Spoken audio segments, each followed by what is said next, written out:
ओम शांति। प्यारे मीठे भाइयों बहनों, देखेंगे आज की मुरली का सार। बहुत ही सुंदर। फूलों के बगीचे में चलना है। बोलिए, फूलों के बगीचे में चलना है, इसीलिए खुशबूदार फूल बनना है। इसीलिए खुशबूदार फूल बनना है। किसी को भी दुख नहीं देना है। किसी को भी दुख नहीं देना है। एक पारलौकिक बाप से सर्व संबंध जोड़ने हैं। एक परलौकिक बाप से सर्व संबंध जोड़ने हैं। शिव बाबा प्यारे से प्यारा है। शिव बाबा प्यारे से प्यारा है। उस एक को ही प्यार करना है। उस एक को ही प्यार करना है। सुखदाता बाप को याद करना है। सुखदाता बाप को याद करना है। तो देखो, यहाँ आओ तुम। तो बाबा आज कह रहे हैं कि फूलों के बगीचे में चलना है। तो फूलों का बगीचा किधर है? तो खुशबूदार फूल बनना है। अब रावण ने हम बच्चों को क्या बना दिया था? कांटा। कांटा मतलब एक दूसरे को दुख देने वाला, बुरा बोलने वाला, बुरा सुनने वाला, बुरा करने वाला। सामने वाला बुरा कर रहा है, ठीक है, वो बुरा आदमी है, लेकिन तुम क्या कर रहे हो? बाबा पूछते हैं, सामने वाला कांटा है तो तुम क्या हो? तो हमको क्या बनना है? खुशबूदार फूल बनना है। तब उस खुशबूदार दुनिया में चाहेंगे। हाँ, कांटा किसी को नहीं लगाना है। कांटा लगाते लगाते गीत भी निकाल दिया, कांटा लगा ले। अब कांटा लगाएंगे तो कांटे ना लगेगा, फूल थोड़ी लगेगा। किसी को मिठाई खिलाएंगे तो उसको खट्टा लगेगा, क्या लगेगा? तो बाबा कह रहे हैं, एक बाबा दूसरा ना कोई। वही हम सब आत्माओं के कौन है? पारलौकिक पिता है। लौकिक बाप तो बाबा कहते हैं तुमको गटर में डाला। बाप आए हैं हम बच्चों को दलदल से निकाल करके 21 जन्मों तक पावन बनाने। हमको क्या करना है? शिव बाबा प्यारे से प्यारा है, उस एक को ही प्यार करना है। सुखदाता बाप को याद करना है। सुखदाता सुख के सागर बाप है। हम बच्चों को क्या बना दिए? मास्टर सुख का सागर। तो सबको सुख देना है। तो सबको सुख कैसे दिया जाता है? बोलो, प्यार से, प्रेम से। तुमको टिया को सुख देना है तो क्या करेगी? क्या करेगी बोलो? मारेगी, गाली देगी। मारने गाली देने से तो सुख होगी नहीं, वो दुखी हो जाएगी, रोने लगेगी कि दीदी मारी, है कि नहीं? तो हमको उसके साथ या तो अच्छा बर्ताव करना है, टिया के साथ अच्छे से बोलना है, उसका हेल्प कर देना है। छोटी बहन बोल बोल के याद करना है। और छोटी बहन को अगर दीदी को सुख देना है तो क्या करना होगा? प्यार करना होगा। दीदी बहुत अच्छी है, बोलो दीदी बहुत अच्छी है। दीदी बहुत अच्छी है। और दीदी भी बोलो कि टिया बहुत अच्छी है। मुंह से बोली नहीं निकल रहा है इसका, बोलो। सम्मान दिलवा रहे हैं ना। टिया बहुत अच्छी है। टिया अभी तक जो कुछ भी किया आई एम सॉरी। दीदी को बोलो, दीदी जो कुछ भी किया आई एम सॉरी। दीदी जो कुछ भी किया आई एम सॉरी। हाँ, बाबा दोनों बाबा की बच्ची है, दोनों का कल्याण हो। तो ये हुआ दोनों में प्यार और मेल मिलाप, नहीं तो झगड़ा हो गया था कल। तो वरदान बाबा आज बाबा बहुत सुंदर दे रहे हैं। वरदान से पहले हम लोग कहानी के माध्यम से सुनते हैं आज की कहानी, ठीक है?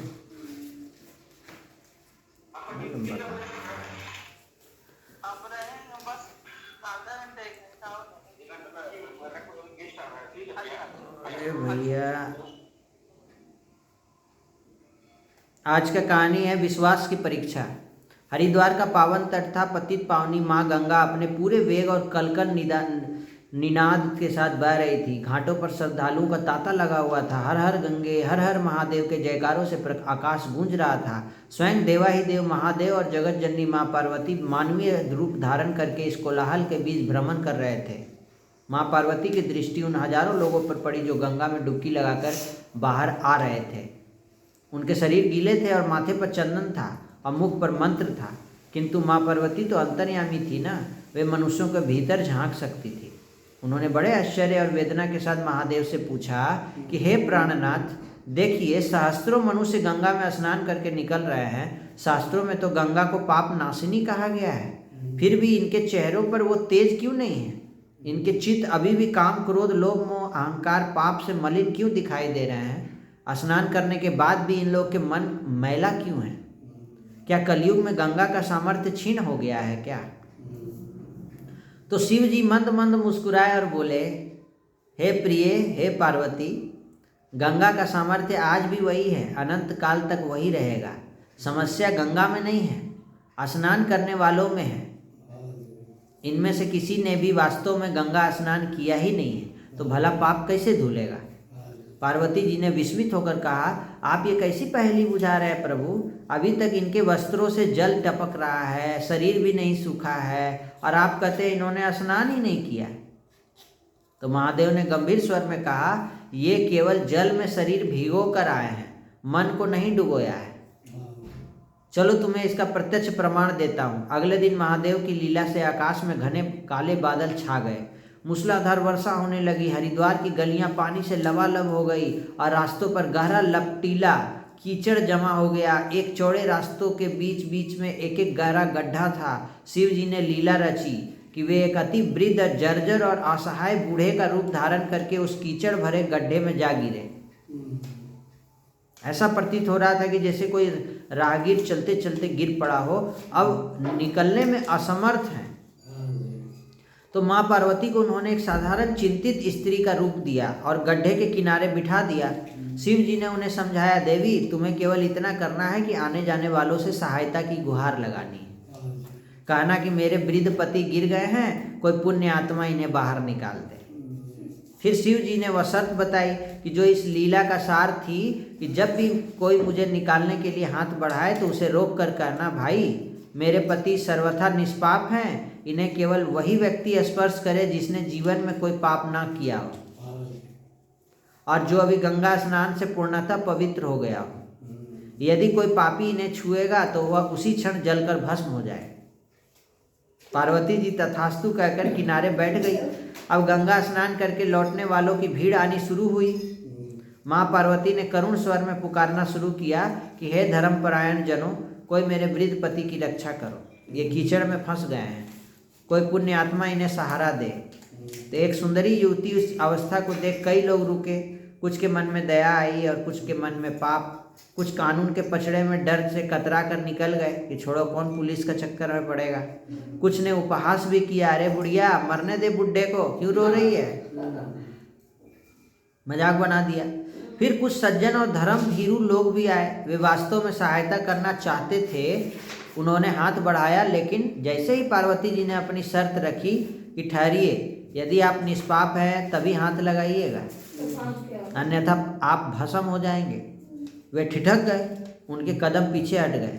वे मन ही मन सोचने लगे कि हम गंगा तो नहा आए हैं, पर क्या सच में हमारे पाप धुल गए हैं? मैंने कल ही झूठ बोला था, मैंने कल ही क्रोध किया था, मैंने कल ही एक दूसरे को मारा था, मैंने किसी का दिल दुखाया था। तो गंगा स्नान तो रस्म है, पर अंदर तो मैं वही हूँ। कहीं सच में भस्म हो गया तो कौन रिस्क लेगा? सुबह से शाम हो गई, सैकड़ों लोग आए, शर्त सुनी, अपने पापों को याद किया और मृत्यु के भय से सिर झुकाकर चले गए। कोई नहीं उसको कीचड़ से निकाला। किसी को भी अपनी पवित्रता पर या गंगा की शक्ति पर पूर्ण विश्वास नहीं था। शिव जी ने कीचड़ से ही मुस्कुराते हुए पार्वती जी की ओर देखा कि देखा पार्वती, आया कोई सच्चे हृदय वाला। संध्या गहराने लगी थी, तभी एक नौजवान हाथ में लोटा लिए मस्ती में झूमता हुआ हर हर गंगे गाता हुआ वहां से निकला और उसे देख पार्वती जी ने फिर वही गुहार लगाई। युवक का हृदय करुणा से भर गया। उसने आओ देखा न ताओ तुरंत अपने लोटा रखा और वृद्ध को निकालने के लिए गड्ढे में उतरने लगा। पार्वती जी ने उसे तुरंत रोका, बेटा रुको, यदि तुम सर्वथा निष्पाप नहीं हो तो मेरे पति को छूते ही तुम जलकर राख हो जाओगे।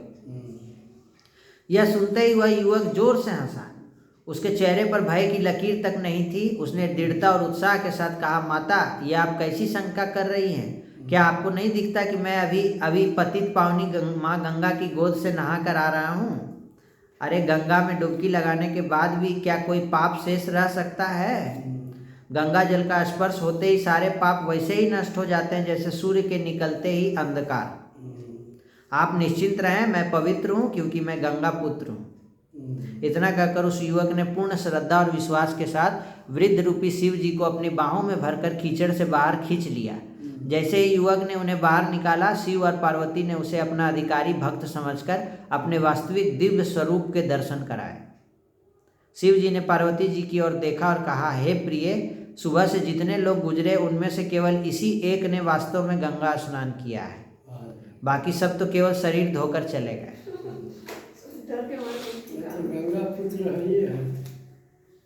तो भाइयों बहनों, इस कहानी से क्या सीख मिला? दुख और पाप का नाश केवल पानी में डुबकी लगाने से नहीं हो, वह होता है अटूट विश्वास से।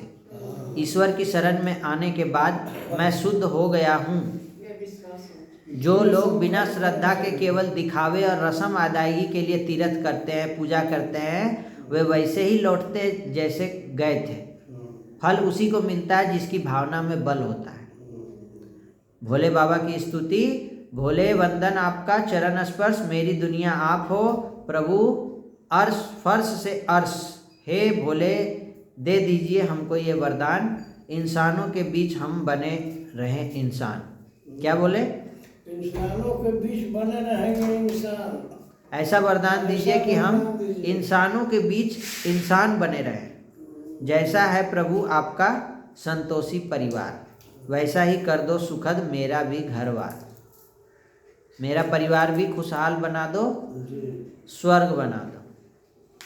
तो इस कहानी से क्या संदेश मिला कि हमको क्या करना है? अपने आप को, मन को क्या करना है? साफ करना। ज्ञान गंगा में डुबकी लगाने से मन शुद्ध होता है। इसीलिए बाबा ने कहा, कांटे से क्या बनना है? हाँ, अगर मन शुद्ध है तो कभी किसी को गाली देंगे? नहीं। मेरा मेरा करेंगे? नहीं। किसी को मारेंगे? नहीं। किसी से कुछ छीनेंगे? नहीं। कभी झूठ बोलेंगे? नहीं। मोबाइल में टाइम वेस्ट करेंगे? नहीं। एक बाबा दूसरा ना कोई। कोई। ठीक है, तो ये था कहानी का सार। चलिए बाबा को याद कीजिए 1 मिनट। वरदान में सुनिए, किसी की कमी कमजोरी को न देख अपने गुण और शक्तियों का सहयोग देने वाले मास्टर दाता भव। मास्टर दाता वह है जो सदा इसी रूहानी भावना में रहते हैं कि सर्व रूहें हमारे समान वर्षे का अधिकारी बन जाए। किसी की भी कमी कमजोरी को न देख वे अपने धारण किए हुए गुणों का, शक्तियों का सहयोग देते हैं। यह ऐसा ही है, इस भावना के बजाय मैं इसको भी बाप समान बनाऊं, ये शुभ भावना होना चाहिए। ऐसा कभी नहीं बोलिए कि ये तो ऐसा ही रहेगा, सुधरने वाला नहीं। उसके प्रति क्या है? ये भी बाबा का बच्चा है, इसको भी मैं बाप समान बनाऊं, गुणवान बनाऊं। साथ साथ यही श्रेष्ठ कामना हो कि यह सर्व आत्माएं कंगाल, दुखी, अशांत से सदा शांत, सुख रूप मालामाल बन जाए। तभी कहेंगे आपको मास्टर दाता। समझ में आया? हाँ? स्लोगन है, मनसा वाचा कर्मणा सेवा करने वाले ही निरंतर सेवाधारी है। उनके हर श्वास में सेवा समाई हुई है। वो सांस भी लेगा तो भी सेवा है, सोचेगा तो भी, बोलेगा तो भी, खाएगा तो भी। तो बाबा की याद में करेगा तब सेवा होगा, नहीं तो वेस्ट कर्म हो गया, विकर्म हो गया। आज का व्यक्ति सारे में बाबा ने अपने बच्चों को कहा है कि पहले अपनी देह से, देह के संबंध से और पुरानी दुनिया की स्मृति से मुक्त बनो। जब इस मुक्ति की अवस्था का अनुभव करेंगे तब मुक्त होने के बाद जीवन मुक्ति का अनुभव स्वतः होगा। तो चेक करो, जीवन में रहते हुए देह और देह के संबंध और पुरानी दुनिया की आकर्षण से कहाँ तक मुक्त बने हैं। कमल फूल के समान क्या बनो? न्यारा और रहना कीचड़ में ही है, लेकिन खिला हुआ, शुद्ध, सदा खुश रहने वाला, सदा शिव बाबा की छत्र छाया में रहने वाला। ठीक है, चलिए बाबा को याद कीजिए। मैं मास्टर दाता हूँ। फरिश्ता बन करके अपने पूरे घर वालों को, पूरे समाज को, पूरे ग्लोब में सबको दृष्टि दीजिए। बोलिए कि ये सब आत्मा है, ये सब शिव बाबा के बच्चे हैं और सब बहुत अच्छे हैं। इन सब का कल्याण हो बाबा, सबका भला हो, सब शांत रहें, सुखी रहें, निरोगी रहें, नशा मुक्त रहें। ओम शांति, ओम शांति, ओम शांति। आज का होमवर्क है मैं मास्टर दाता हूँ। अच्छा डिस्टर्ब की, लेकिन यही सामने है। ला होमवर्क दिखाओ। डिस्टर्ब थोड़ी की, माया आया। ये है टिया का होमवर्क और ये है शेजर का होमवर्क। देखिए बीच में मुरली क्लास के बीच में क्या लेके आई है, नकली सांप। ये सांप इसी को माया बोलते हैं, इसी को शंकर जी का गला में दिखाया है। शंकर जी के गले में दिखाया है ना, तो शंकर जी को क्यों नहीं काटता है? क्योंकि शंकर जी क्या है, तपस्वी हैं, फूल हैं। शंकर जी के इसको वाइब्रेशन ही नहीं मिलता है जो काटे, है ना। तो ये माया, इसको सांप माया कहा जाता है। ठीक है, चलो ओम शांति। थैंक